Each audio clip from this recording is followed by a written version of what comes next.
Hi guys, my name is Valerie and this is a channel about America. Today we're gonna talk about F1 visa and why you may not get your F1 visa. What is it so wrong a student can say in the embassy that his or her visa will be denied and the request to get their visa will be declined? So we're talking F1 visas, we're talking about questions in embassy, and we'll be talking about what you should or should not say in American embassy to make sure you get your visa.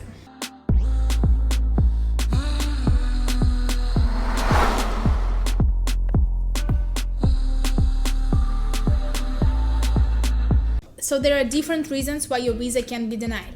Some students believe that if they apply for some super cheap ESL schools in the United States, ESL is an English second language school, so the schools where you study English, and if those schools are like super cheap, then you may not get your visa. So you need to look for some very expensive, famous schools in the United States to get your student visa.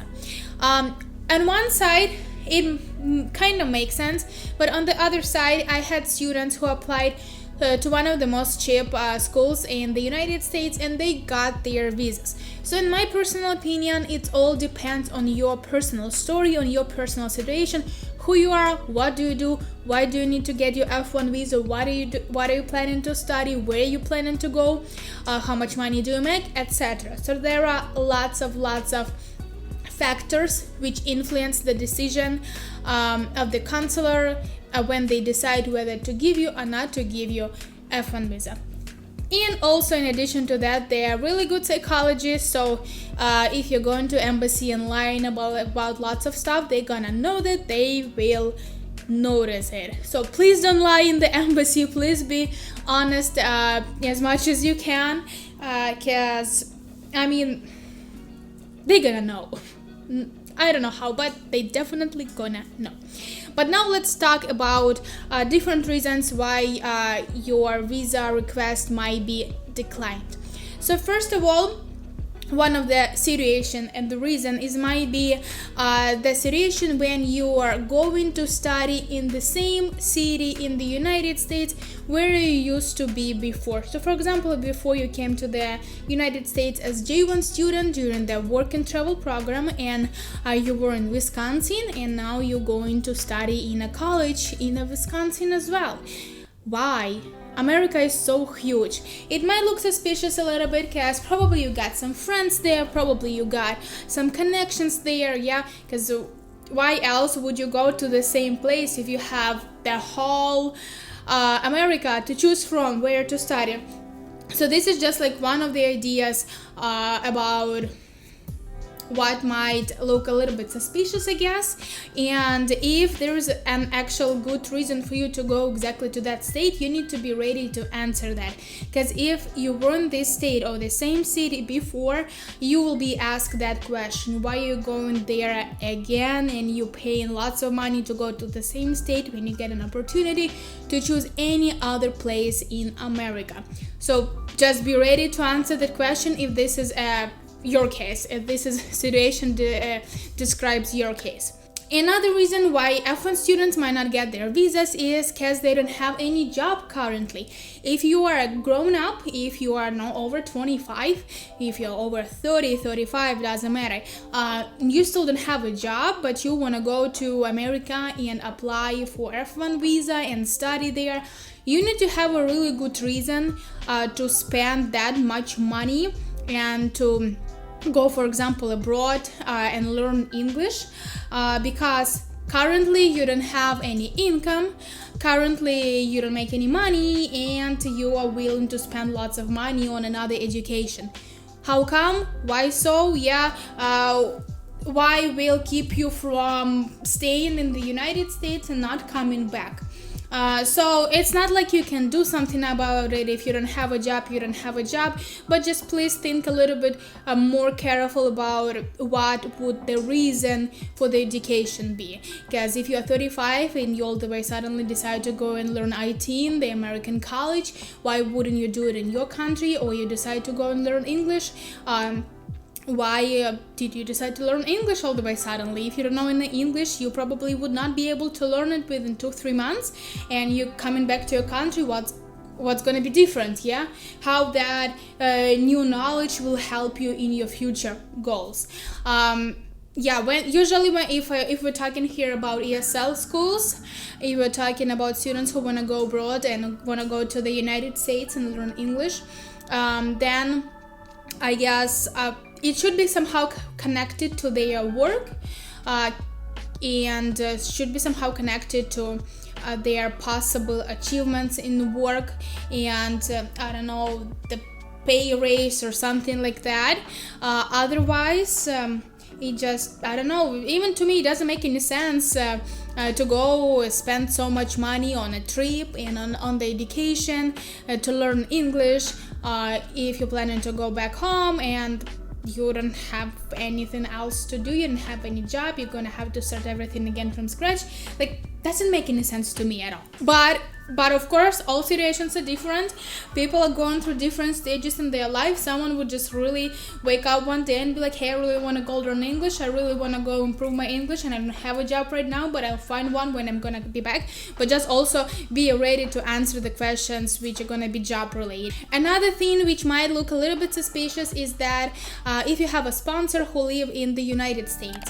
And as you know, to become an F1 student, you need to show bank statement which shows a certain amount of money on it, which gonna cover your tuition costs. So for example, if this is a bank statement not from your account, then that's gonna be a sponsor. And if that sponsor lives in the United States, that also might be a little bit suspicious, because you have someone super close to you who is willing to give you lots of money, who is willing to cover your education, and that person lives in America. So why is it not a reason for you to actually stay there and never come back to your home country? Another reason why your visa can be denied is if you don't give clear answers to questions which you are asked in the embassy. Sometimes students get confused, sometimes students don't understand what they are asked, they cannot translate the sentence. People who work in embassies, they are really straightforward. They ask you the question, they want to hear the answer. So please be ready to answer all possible questions. Usually when you apply for F1 visa, those questions won't be tricky. For example, when you go and try to get a J1 visa, they might ask you like super tricky questions about explain me how do you go to dentist, for example. So in that scenario, they are actually trying to understand how good is your English and whether you will be able to survive in a new country for 3 months during summer program. In this scenario, it's not gonna be tricky, but they're gonna ask you lots of important questions and you need to be ready to answer them. Like, why are you going to America? Why did you decide to learn English? Why did you decide to learn English right now? Where are you gonna study? How did you choose this school? Why didn't you choose any other schools? You need to be ready to answer those questions, because you need to know why. I mean, otherwise how would it happen? Why would you decide to do something without actually having organized steps in your head, what has been done and what has been done in a certain way and not in the other way? So just be clear in your answers. Some people said that you need to be super short with those answers. Like, you asked a question and you need to tell like just, I don't know, couple words. Answer the question, that's it. In my opinion, the better is better. The more is better. So I don't advise you to, I don't know, start telling the story of your whole life, but just you can bring a little bit more details, and they all have to be question related. If they're asking where you getting your money from, where do you work, give a little bit more details about what do you do at work, and probably give a little bit more details about how that job relates to English and why do you need to learn English, or how would it relate to area of study which you want to apply for when you're going to go to college or whatever. Just, I think a little bit details won't be really extra. Another reason is going to be relating to those of you who want to apply for English schools in America and want to learn English in the United States. You will always be asked a question, why do you need to learn English? And you need to have a good answer to that question. So it cannot be like, I want to learn English because English is a super cool language and I'll be super cool after I learn it. It's not the reason why you spend so much money, and that's not the reason you actually go into the United States. Maybe there is another reason, like I want to apply to a university in my country, or I want to start studying in American university, or I need to get a raise, a job, and to do that, to get a better position and to get a promotion, I need to have better English skills. There might be different reasons, but in my opinion, I want to study English to study English is not one of them. You also need to be ready to answer a question about where did you get that much money for your education.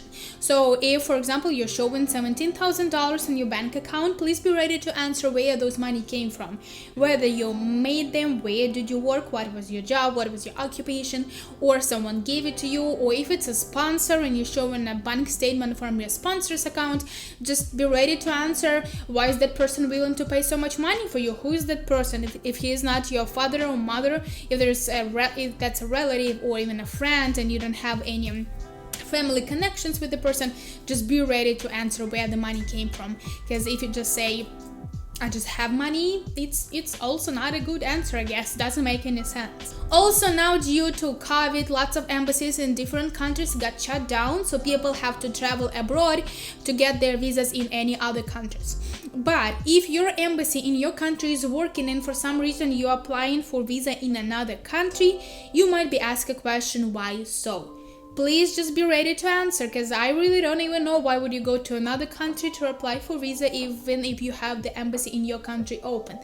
Maybe, of course, there is like a huge delay with visa appointments, but otherwise, I don't really know. So just please be ready to answer that question if this is your situation. Another reason why you might not get your visa is, for example, what your first visa request was declined and you want to go and do a second attempt within like a month or 2 months, but you haven't even changed anything. You haven't changed the answers to the questions you were asked. Nothing in your life have changed. I don't know. You didn't get a better bank statement or something like that. Please, if your visa got declined, revise the reason why did it happen and try to fix those possible issues, because obviously you don't know really the clear answers. When your visa is denied, no one tells you why they didn't give you a visa yet, so they just give you a card saying that sorry, no story. But just think, analyze your answers, and if you want to apply again, try to work on your mistakes and do better. So this was my video with the reasons about why your visa can get declined and your visa request can be declined. Guys, if in your opinion these tips which I'm sharing with you right now really useful, please don't hesitate to go and click the like button and write couple comments below. Thank you.